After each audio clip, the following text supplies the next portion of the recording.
Hello. Hello. Thanks for all your letters coming in. We're really pleased to hear from you and glad that club members are enjoying the new magazine. It's National Pet Week and there are plenty of pets around on Cat's Whiskers tonight. And with a competition linked to National Pet Week.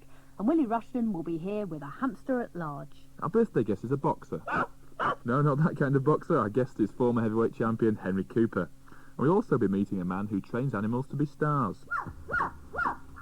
This chap's called Fagin. And Fagin isn't a dog. You'll hear more about him later. Here's a quick-fire pet quiz. How well do you know your animals? Here's the first question. What's unusual about a Manx cat? And question 2. What small pets can be Peruvian, Abyssinian or English? And thirdly, what are mollies, guppies and swordtails? Now, the answers to those questions, cat hasn't got a tail. And question 2. Peruvian, Abyssinian and English are all breeds of guinea pig. Finally, mollies, guppies and swordtails are all types of tropical fish. Cat's Whiskers! Now for a Cat's Whiskers tale. Willie Rushton tells us about a hamster at large. In the beginning, there were no hamsters in Elm Street at all. Plenty of other pets, of course. Dogs, cats, tortoises and so on. Every one of the Elm Street lot had a pet, even if it was only Jimmy Clegg's caterpillar. Everyone except Ginger Jones. Ginger longed for a pet, but his mother always said the same thing. I have a husband and a son, both bringing dirt into the house and needing constant attention day out, week after week. I don't want another creature. What about a hamster? Sim Tolland had once said to Ginger. For although nobody in Elm Street owned a hamster, everyone knew they weren't much trouble because Woodside School always has a hamster. Ginger shook his head helplessly. Then Sim Tolland had his brainwave. You see, the Woodside hamster can never stay in the school in holiday time. There's no one regularly to look after her. This particular hamster was a female, called Elaine after the school cook.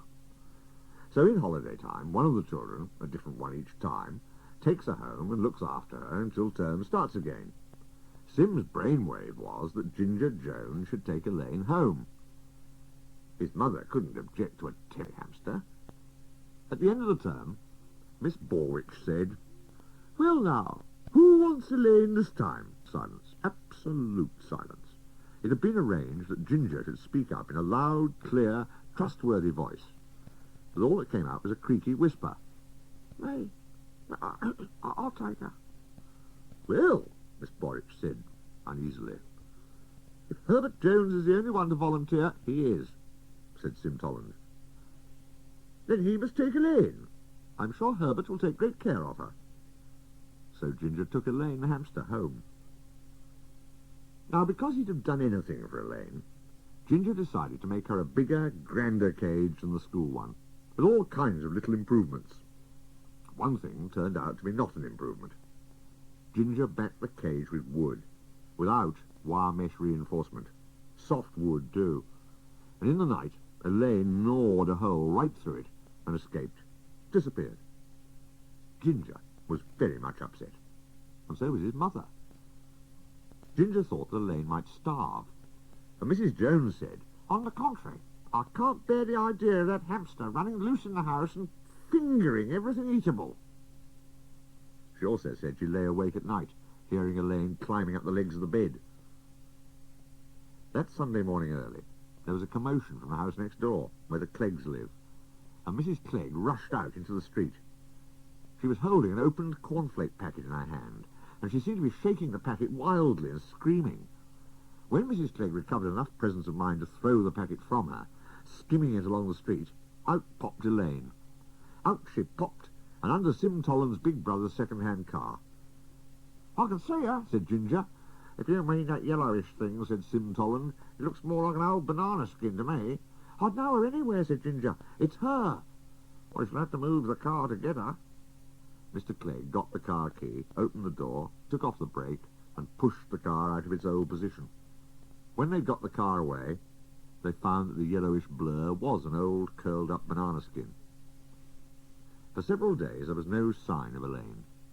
Ginger was very low-spirited indeed. Then after several days, people in Elm Street began to complain of odd noises. There might be rats or mice, but weren't. Hamster hordes of food were found. Elaine was back. And then Ginger saw her. He was at the elm stump by himself and very melancholy. Sparrows were pecking about as usual, because the Elm Street lot often passed round, say, biscuits or peanuts. Today someone had spilt some popcorn.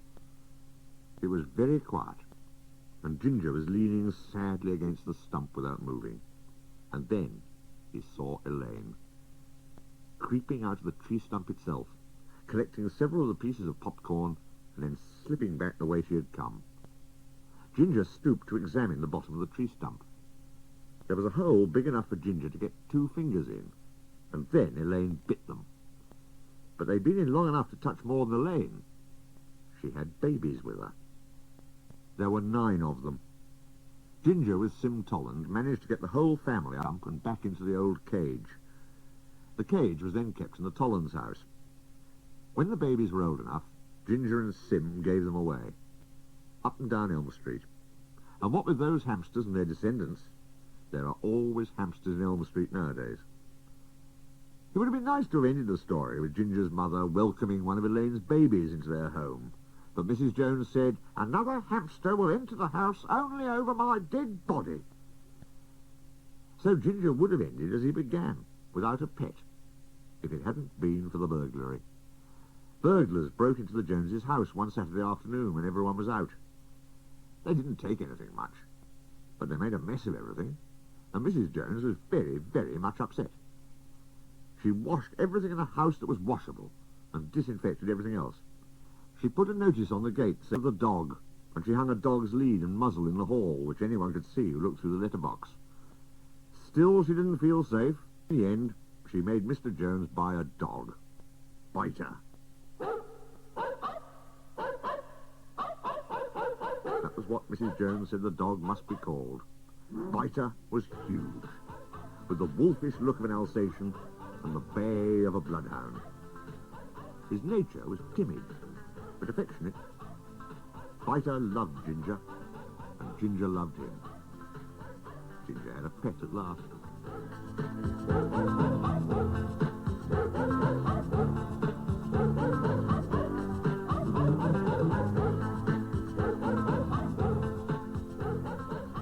Ginger called his dog Biter to make him sound fierce. Now, if you've got a pet, what do you call it? Choose the name. That's this week's competition, so write and tell us, and draw a picture of your pet too. We've got lots of Pet Week sweatshirts, t-shirts, badges and books for all the best entries. Festival of Pets is the largest event of National Pet Week. It takes place next Sunday in Birmingham. The first 25 Cats Whiskers Club members to write into us will be sent 2 free tickets. Our address for that and the competition entries will be at the end of the programme. But now it's brain teaser time. Now, you've got the answer okay last week, Adrian. Let's see how you do with the teaser this week. It's from Ian Lamond, who's on the phone now from Lincolnshire. Hello, Adrian. I've got a brain teaser for you. Okay, give me your best shot.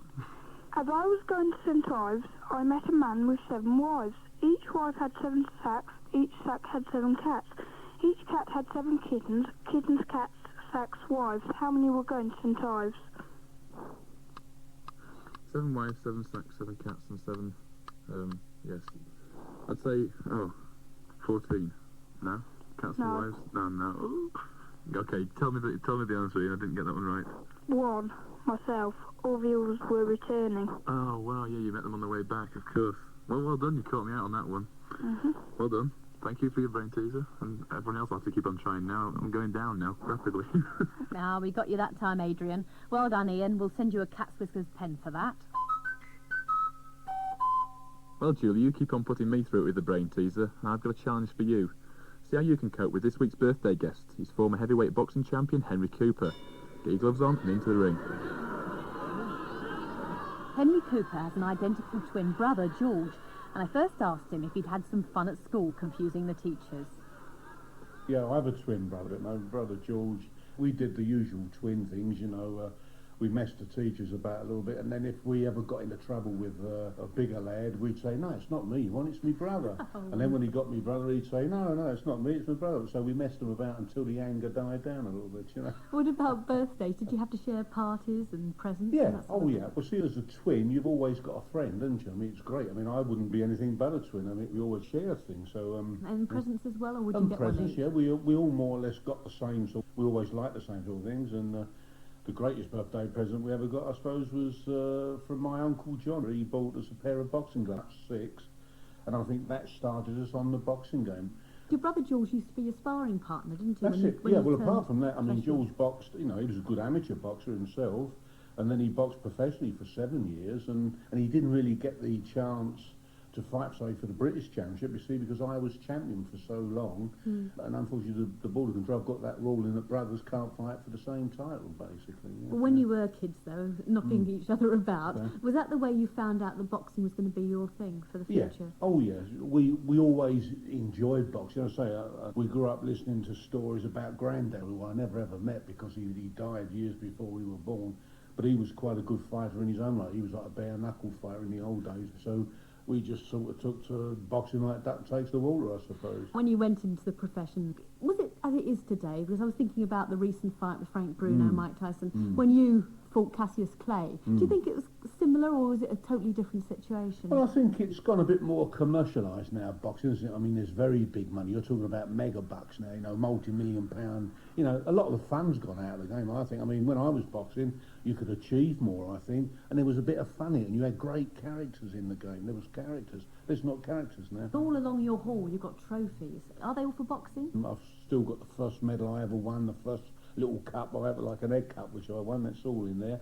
And then a few of the middle ones are golf trophies. Actually, golf took the place of boxing for me because I did boxing for 27 years of my life, since I was about 9.5 years old until I was 37. I boxed, and then one day you wake up as a boxer and you're not a boxer because you have to retire, and something has to take the place of it. How do you fill your time now, apart from playing golf? What do you do? Well, I basically have a lot of business interests. I have tie-ups with about 5 or 6 different companies. They keep me all busy. We do a lot of charity work, yes, you know, Variety Club, and Lord Taverners, you know, and basically I like to get associated with charities for underprivileged kids, and that's what we do in the Golf Society. We raise money for Sunshine Coaches, which you've all seen flying around the country. And I've been very fortunate in my life because I did a thing for, as I say, 27 years of my life, which I love doing and got paid for it. Now it's nice to put something back. That's how you can do it. Yeah. And what will you do on May the 3rd for your birthday? Well, I leave it up to my wife. She usually organises a nice little dinner party somewhere, a nice restaurant, and we'll invite a few of our close friends, and that's lovely, yeah. That's Great. nice. Do you think you'll get a birthday cake? These restaurants they bring, and everyone stops and sings happy birthday, which makes you cringe, but... See, I'm trying to forget them now. At 55, you try to forget your birthdays, but... Would you like to choose a piece of music? for your birthday? Yeah, well, I'm a great fan of Stefan Grappelli, you know, the jazz violinist, so any of these records, as long as he's playing that old fiddle, I'll enjoy it. Yeah. Well, thank you very much indeed, Henry, and happy birthday. Well, thanks very much. Thank you.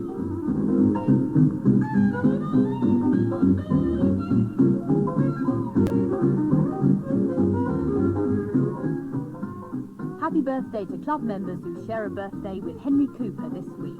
Alan Crosley, Laura O'Neill, Elizabeth Clark and Jacob Morriswood. Thomas Pedvin, Janet Eyre and Ruth Hogg. Happy birthday to Claire Sharp, Stephen Lee, Andrew O'Connell and Kiernan Elby. Birthday mention also Louisa Dear, Oliver Cochrane, Christopher Gorham and Rhiannon Gray. And Adam White, Graham Lewis, Matthew Jenkins and Austin Mitchell. Happy birthday David Hill, Alice Hubley, Jenna Midcalf and Gemma Collins. And finally to Sylvia Keane, Eve Hallam, Catherine Hudson, Joel Bamford and Christopher Peacock. Happy birthday to everyone celebrating this week.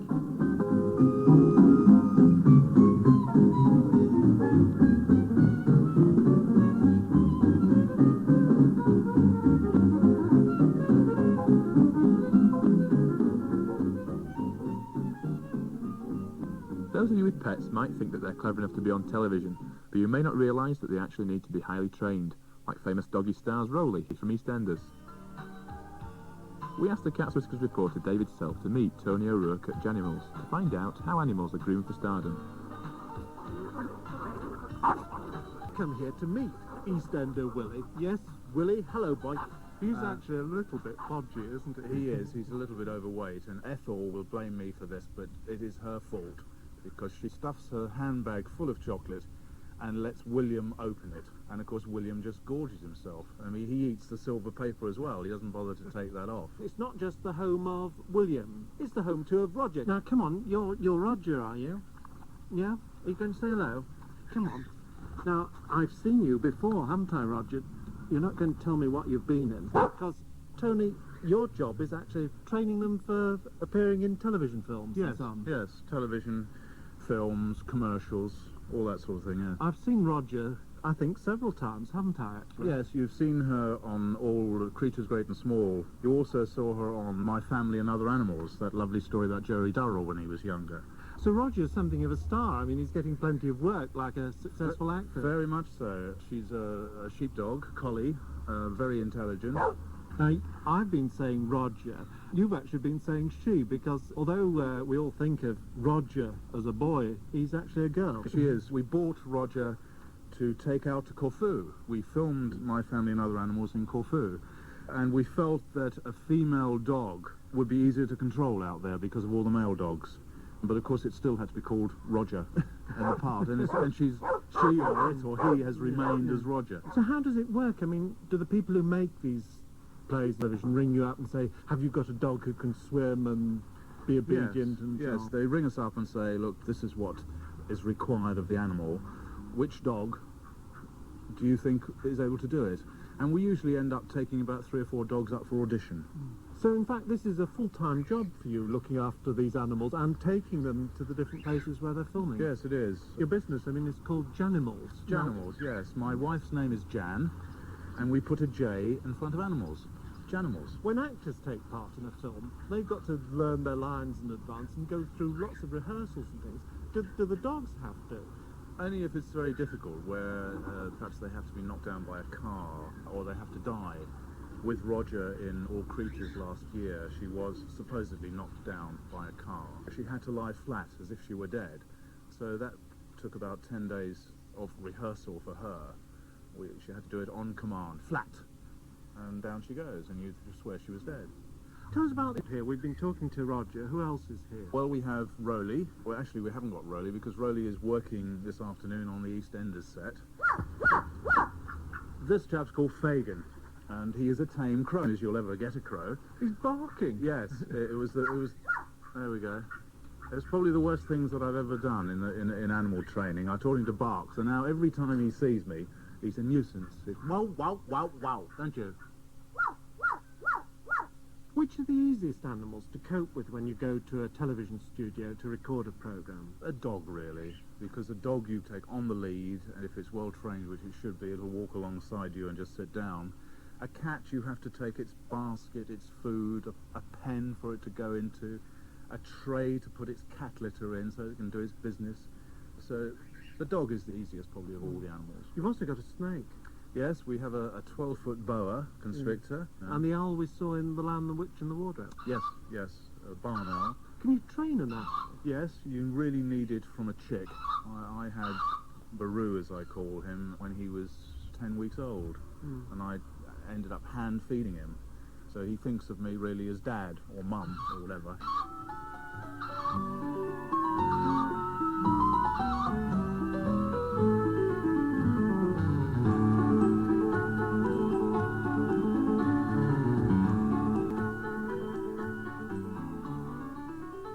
Do you think your pet cat's cut out for stardom, Adrian? Our cat Tiddles prefers sleeping by the radiator. He's too much of a lazy fat cat to be a star. I know my pet rabbits know better. I hope your pets are more interesting. We're looking forward to finding out from your competition entries. Now, on to our serial, The House of Arden. It's episode 2, The White Mouldiwarp.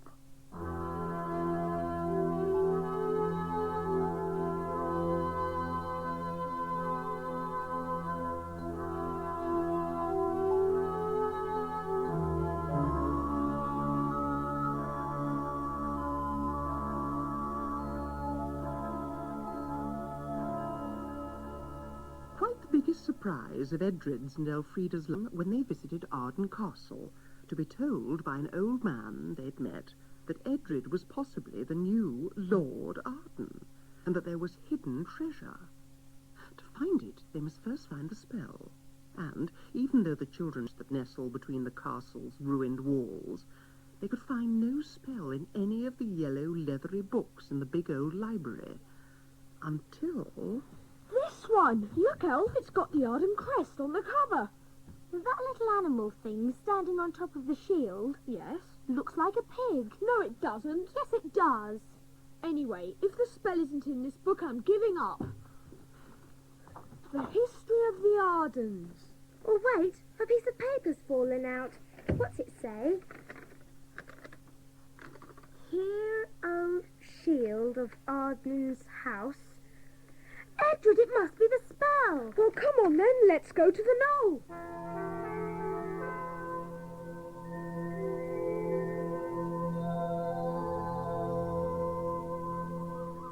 Go on then, Edred, read it. Here goes. Hear, O shield of Arden's house, the spell my little age allows. Make me brave and kind and wise, and show me where the treasure lies. Nothing. I told you to be no use. Hey, what's that down by my foot? Edred, it's that piggy-looking animal like the one on the Arden shield. Looks like a common old mole to me. A white... Well, what is it you want then? What? And don't you go pretending you don't know as Mouldiwarps has tongues in their heads. Well, what do you want? Well, we told you in the spell. Oh, be that.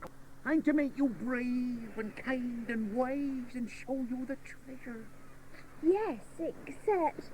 Well, it is rather late. Could you possibly meet us another day? There really isn't time to make us brave and wise tonight. But you could tell us where the treasure is. That comes last, greedy. Got to make you brave and kind and wise first. And I can see I've got my work cut out. Good night. Oh, no, wait. How will we find you again? Just come up here on the knoll and say some piece of poetry you've made up. Poetry? But since the Mouldiwarp was quite gone, all Edred and his sister could do was make their way back home to Cliff House. There they found Aunt Edith, too full of her own day's happenings to listen to theirs. Her visit to London had confirmed that their ship really had come in. Hooray! And Edred really was the new Lord Arden, and they were all to go and live in the house at Arden Castle. Aunt Edith would have to stay on a while at Cliff House to pack, but there was no reason why Edred and Elfrida couldn't move into the castle the very next week, especially since old Mrs. Honeysett, who'd kept house for the old Lord Arden, had said she'd be happy to look after them. We've explored the house, Mrs. Honeysett. Is it all right if we go up onto the knoll? Bless you, why not? House and grounds, it all belongs to you.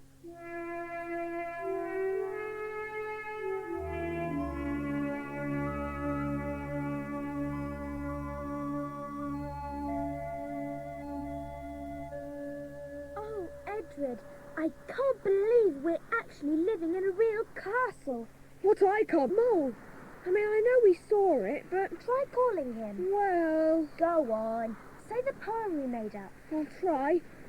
Oh, Mouldiwarp, do please come out and show us how to set about it. What I mean is how to find the treasure and make me brave and wise and kind. Yes. What is it?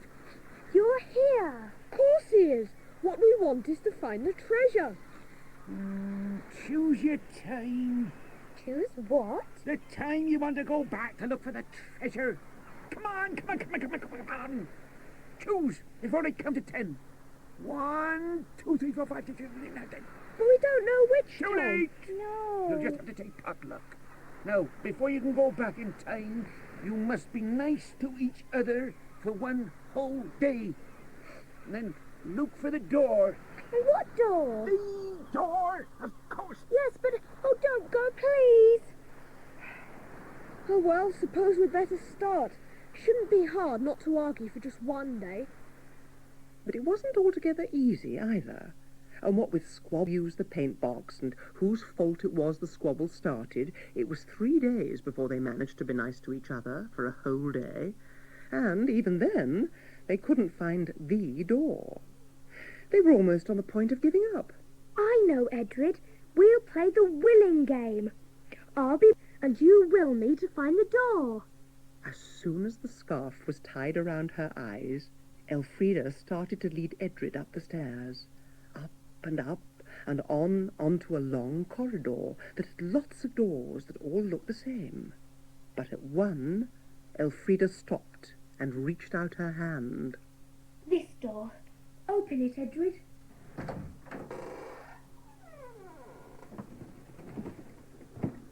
Why have we never seen this room before? Where are we? Well, let me see. In the long, cobwebby attic room, there were no windows, but dusty light filtered in through the broken roof. All those pigeons. Look at these old wooden chests, Elf.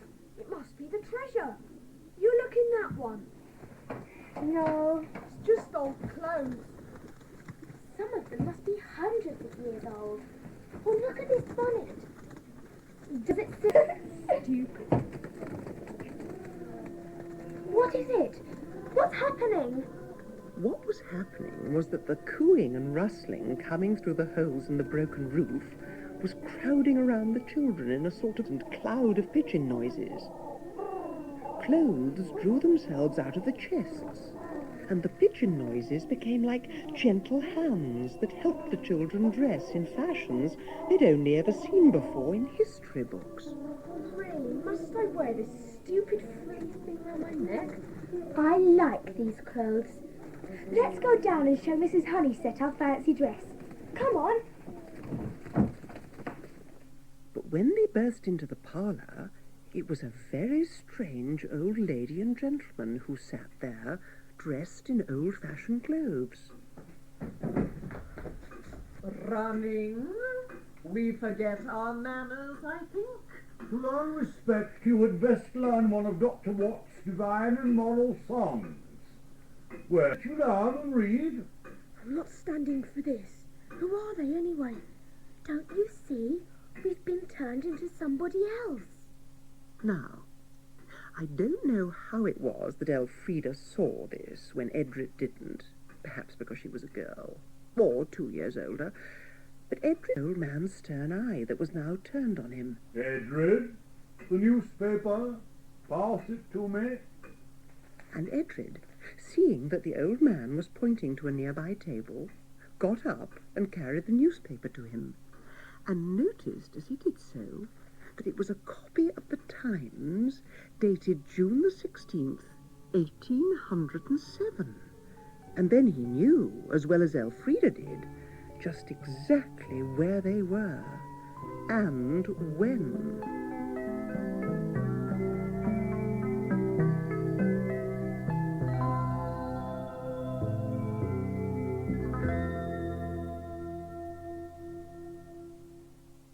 So, Edred and Elfrida have gone back in time. What will happen to them in the year 1807? Find out next week. Also next week we'll have another Spamchester whodunit.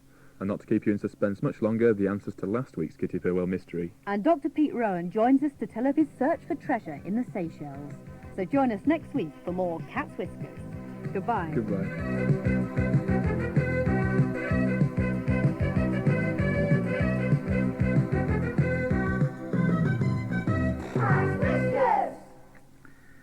And the address for your pet name competition entries, tickets for National Pet Week and club membership details is Cat's Whiskers, BBC, Post Office Box 40, Manchester, M60, 1FR.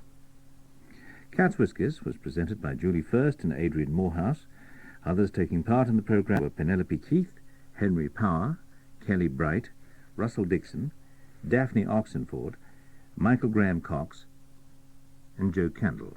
The researcher was Liz Roberts, the Manchester by Mary KALEMKERIAN. Just time for that address again. It's Cat's Whiskers, BBC, Post Office Box 40, Manchester, M60, 1FR.